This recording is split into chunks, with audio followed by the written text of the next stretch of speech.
Saudações cristãs a todos aqueles que visitam este canal. Eu sou o pesquisador Marcos Lopes. E no dia de hoje vou falar com vocês sobre a cultura racional e um de seus ensinos, ok? Os livros da cultura racional são esses daqui. Dentre eles existe esse aqui que é o seu praticamente principal, Universo em Desencanto, ok? Universo em Desencanto. Existe aqui no volume 1 uma declaração que diz que este conhecimento não é para o comércio de exploração, e sim para a salvação de todos. Ok? Então, se você, segundo a cultura racional, você em conhecer os ensinos da cultura racional através dos seus livros, principalmente o Universo em Desencanto, você vai encontrar a salvação. Esta seita, ela surgiu, certo, no ano de 1935, numa região que veio a se tornar Brasília. No ano de 1935, eu tenho aqui a rua que se formou esta seita, Rua Lopes de Cruz, 89, num centro espírita denominado Tenda Espírita Francisco de Assis. Ok? Bem, praticamente esta seita ela começou a ser difundada mais na década de 1970. Um homem, o seu fundador, conhecido como Manuel Jacinto Coelho, certo? Que começou a difundir essas doutrinas. A cultura racional, ela tem um fascínio pelos discos voadores, ok? Ela é fascinada pelos discos voadores, faz suas explicações diante desse fenômeno chamado UFOs, objetos não identificados, mas se esquecem de consultar a Bíblia, e a Bíblia diz que nos últimos dias, alguém não deve ter dúvida que estamos vivendo os últimos dias, conforme a Bíblia diz, devido aos sinais, às profecias que são apresentadas nas Escrituras.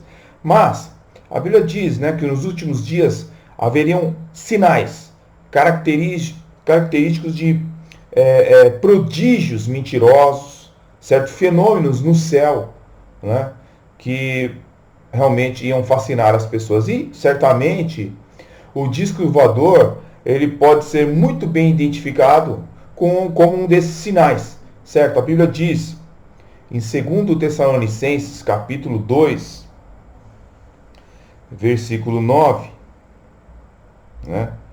versículo 9, vamos ler até o versículo 11. A vinda deste perverso, ou seja, está falando do anticristo que vai surgir.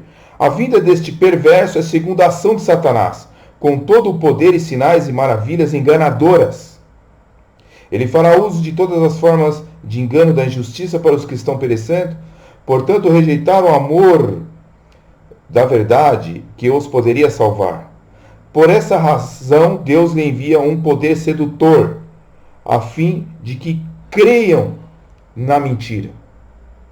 Então nós vemos aqui em 2 Tessalonicenses que haverá sinais. É lógico que estamos aqui nos referindo, aqui a Bíblia está se referindo ao período do anticristo.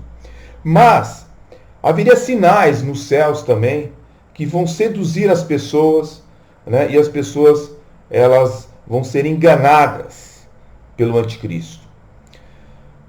Nós sabemos pelas Escrituras, no Antigo Testamento, vamos dar uma olhada aqui no Antigo Testamento, diz aqui em Êxodo capítulo 7, Êxodo capítulo 7, vamos dar uma olhada aqui, uma passagem interessante. Êxodo capítulo 7, versículo, olha só, a questão de Moisés, quando se apresenta perante Faraó. Diz aqui no verso 10, e Moisés e Arão dirigiram-se ao faraó e fizeram como o Senhor havia ordenado. Arão jogou a vara diante de faraó e os seus conselheiros, e ela se transformou em serpente. O faraó, porém, lhe mandou chamar os sábios e feiticeiros e também os magos do Egito, e fizeram a mesma coisa por meio de suas ciências ocultas. Bem, esta tradução, a NVI que eu estou usando aqui, diz que foi feito por meio de ciências ocultas, né? Alguns interpretam que eles realizaram um falso truque através da mágica. Outros teólogos acreditam que realmente está sendo trabalhado a ideia aqui de que realmente Satanás e seus demônios teriam poder de manipular até mesmo objetos. Bem, isso implica em dizer que, como a Bíblia apresenta que existe Satanás e seus demônios, que enganam a humanidade com falsas doutrinas, falsos ensinos, logicamente que quando nós abrimos a Bíblia Sagrada, em Efésios capítulo 2, vamos dar uma olhada aqui, em Efésios capítulo 2, versículo 2, olha só o que está escrito na santa e gloriosa palavra de Deus. Vocês estavam mortos em suas transgressões e pecados, nos quais costumavam viver quando seguiam a presente ordem deste mundo. E o príncipe do poder do ar, e o espírito que agora está atuando nos que vivem na desobediência. Então, quando a Bíblia fala sobre os espíritos que vivem no ar, certo? Quando a Bíblia fala sobre esta questão, nós devemos prestar atenção que diz que Satanás é o príncipe das potestades do ar, certo? No original grego, o vocabulário poder, né? Potestade, né? Exória, né? E é um substantivo coletivo, significando o império dos espíritos maus. E o vocábulo ar, né? Aer, significa o mundo atmosférico circulando a Terra. Ok? Se a atmosfera é uma região de poderes demoníacos, de acordo com o texto, podemos facilmente entender que pode existir conexão entre os espíritos demoníacos e os discos voadores. A teoria de que os discos voadores sejam de origem satânica tem mais consistência à luz da Bíblia do que aceitar a ideia de que se trata de seres de um mundo racional, né? O mundo racional, entende? Então, nós temos que entender que este mundo ele é controlado, logicamente, por espíritos malignos, mas o controle absoluto está em Deus. Deus controla os espíritos malignos. Ele é o pai dos espíritos, ok? E Deus, ele permite, né, que Satanás faça algumas coisas como fez com Jó, por exemplo, né? Mas tudo tem que estar debaixo da permissão de Deus e dos seus decretos.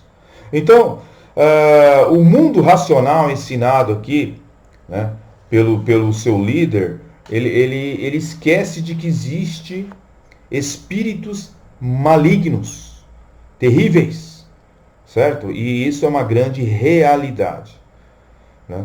Nós não podemos tentar ver somente o mundo espiritual como algo bom, né? Como algo que realmente traz benefício para a humanidade. Mas a Bíblia fala de espíritos enganadores, né? E as suas mensagens, a mensagem desses espíritos enganadores, eles contradizem, né, a mensagem do Evangelho de Jesus Cristo. Então, se demônios podem manipular a matéria, ou tomando formas de objetos, como seres, como aconteceu ali em Moisés, provavelmente, se não foi um truque, né, mas pelas ciências ocultas, desta forma, não há nada anormal transformar um grande pedaço de rocha, por exemplo, num UFO, um disco voador, ou coisas do tipo, querendo assim provar a existência de um mundo racional, cujos habitantes são OVNIs. Bem, no outro vídeo eu vou estar falando para vocês sobre a comparação que é feita do seu líder, né, do líder da cultura racional,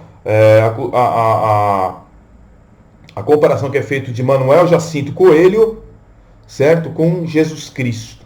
E como a cultura racional ela vê a pessoa de Jesus Cristo, ok? Até o próximo vídeo. No vídeo 2 estaremos encerrando esse estudo com a pessoa de Jesus Cristo. Deus abençoe e fique na paz.